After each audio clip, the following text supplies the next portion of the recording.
La Ley de Empleo Público establece como trabajador viejo todo aquel trabajador que estuviese nombrado en el Ministerio de Educación Pública antes del 10 de marzo, que es cuando rige la Ley de Empleo Público. Esto quiere decir, por tanto, que se considera como trabajador nuevo aquel que haya sido nombrado por primera vez a partir del 10 de marzo. Vale aclarar también que si yo fui nombrado anteriormente en el Ministerio de Educación Pública y en el caso de título segundo, puestos docentes, técnicos docentes y administrativos docentes, y ha pasado un plazo mayor a los 6 meses desde mi último nombramiento, soy considerado como trabajador nuevo. Por el contrario, si mi último nombramiento, fue hace 5, 4 o 3 meses y me vuelven a nombrar, sigo siendo un trabajador viejo. En el caso del título primero, todo lo que son puestos administrativos, conserjes, agentes de seguridad, profesionales, ese plazo corresponde a un mes. Quiere decir que si yo fui nombrado en el sector público, en el MEP u otra institución pública, y ha pasado menos de un mes y me vuelven a nombrar, soy considerado trabajador viejo. Si ha pasado más de un mes, me consideran trabajador nuevo. En ambos casos, cuando soy considerado trabajador nuevo, sea porque es mi primer nombramiento o porque ha pasado el plazo que establece la Ley de Empleo Público, voy a ser remunerado mediante la figura de un salario global definitivo que acaba de ser publicado por el Ministerio de Planificación. La Ley de Empleo Público y su reglamento establecen en el transitorio 11 que no es factible trasladarnos voluntariamente del salario global al salario compuesto. Específicamente establece las reglas en las cuales se puede hacer transición, pero no como una condición voluntaria. El transitorio 11 de la ley específicamente establece dos reglas para ser trasladado de una remuneración mediante salario compuesto, llámese salario base, anualidades, carrera profesional, entre otros componentes, a un salario global único. En primera instancia, indica que si mi salario compuesto actual es menor que el salario global, el trabajador mantendrá ese salario compuesto y tendrá derecho a aumentos anuales cuando vuelvan a aplicarse, así también al reconocimiento de anualidades o puntos de carrera profesional. En el momento que el salario compuesto llegue a alcanzar al salario global, el trabajador pasará automáticamente a ser remunerado mediante un salario global único, ¿verdad? Hay que hacer aquí una anotación que hay circunstancias diversas, hay diferentes realidades y depende de las condiciones actuales de ese trabajador, de su composición del salario compuesto, valga la redundancia, así será el tiempo necesario para alcanzar ese salario global. Pero repito, es un primer escenario que establece la Ley de Empleo Público. El otro caso es cuando mi salario compuesto está por encima del salario global. En este caso, la ley indica que el trabajador mantendrá su salario compuesto, pero el mismo será congelado. Es decir, no será sujeto de aumentos salariales, de reconocimiento de anualidades u otros componentes. Y que este estancamiento de su salario se mantendrá hasta que el salario global, a través de aumentos por costo de vida, llegue a alcanzar al salario compuesto. En dicho momento, el trabajador será remunerado mediante el salario global.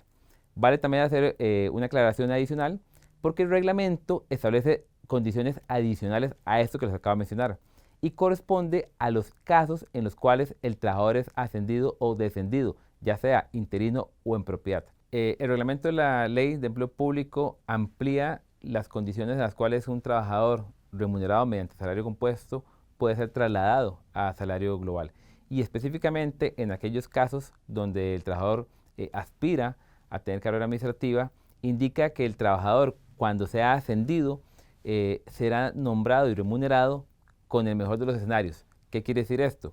Que si hoy tengo salario compuesto y me ascienden y mi salario global del nuevo puesto es mejor que el salario compuesto que ostentaría en dicho ascenso, se va a ser remunerado con ese salario global.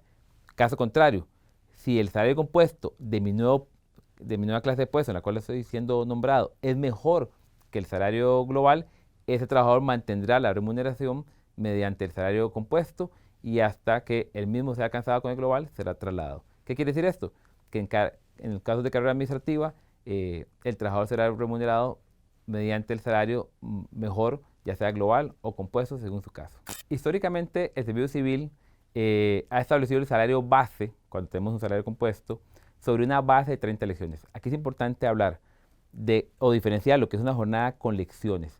Acordémonos que en los puestos docentes, sean estos los nombrados por plazas, como un profesor de primaria, o aquellos nombrados por lecciones, como en secundaria, no podemos hablar de una jornada en específico, porque empecemos por qué es una jornada. Las 30 lecciones que establece el salario base de servicio civil, las 40 lecciones que pueden darme en propiedad, o las 48 lecciones que puede alcanzar un docente en secundaria como tope máximo para su nombramiento. Eso lleva a cierta confusión. ¿Qué hizo Servicio Civil con el salario global? Mantener la práctica o la costumbre de cómo ha definido el salario base en el caso de los salarios compuestos. Y esto quiere decir que el salario global en todos los puestos docentes está referenciado a 30 lecciones. ¿Qué sucede cuando el docente trabaja más de 30 lecciones a partir de ese salario base global que ha establecido el Ministerio de Planificación? Es algo que todavía no está definido. El Ministerio hoy no ha definido qué sucede cuando se ha nombrado con más lecciones. Es un aspecto que se tendrá que definir y más adelante ahondaremos ese tema. Es importante mencionar que la misma Ley de Empleo Público establece los principales factores con los cuales se debía estimar esa escala de salario global. Recientemente en la reunión que tuvimos con Mideplan, ellos mencionaron algunos de esos factores, por ejemplo, liderazgo, responsabilidad, complejidad del puesto, peligrosidad, el peso de las decisiones asociadas al puesto, entre otros factores. Sin embargo, al día de hoy no es de conocimiento el informe con el cual se establecieron los puntos de cada clase de puesto, y el mismo fue solicitado y estamos a la espera de la remisión por parte del Ministerio de Planificación y la Dirección General de Servicio Civil. Bueno, es importante para concretar en este tema, que todavía tiene algunas preguntas alrededor de esto que no han sido contestadas. Por ejemplo, cómo se van a pagar recargos, etcétera. Esas preguntas todavía no han sido contestadas, pero sí vale la pena que quede muy claro a todos los compañeros que los trabajadores que están con salario compuesto se mantienen con salario compuesto. Y es fundamental que aquellos trabajadores que fueron nombrados después del 10 de marzo, que son considerados nuevos, esos compañeros que también fueron nombrados, equivocadamente o no, pero fueron nombrados con recargo, ese recargo no se les ha pagado, y el compromiso que ha adquirido la administración es de que se va a pagar de aquí a diciembre, va a estar pagado ese recargo, y queremos decirle a los compañeros que estamos nosotros siguiendo este proceso hasta que nos digan cómo es que lo van a pagar y cuándo específicamente, pero esperamos que sea pronto. Bueno, la escala salarial global transitoria con la que le han estado pagando a los compañeros nuevos, esa ya dejó de ser. Ahora, a partir de ayer, se paga con la escala salarial global definitiva. Hay una diferencia, sí, entre estas dos. Hay montos que son diferentes. La de ahora tiene un poco de salario o contempla un salario más alto. Esa diferencia salarial le va a ser pagada a los compañeros que fueron nombrados a partir del 10 de marzo, y el compromiso de la administración es que se pague de aquí a diciembre también esa diferencia.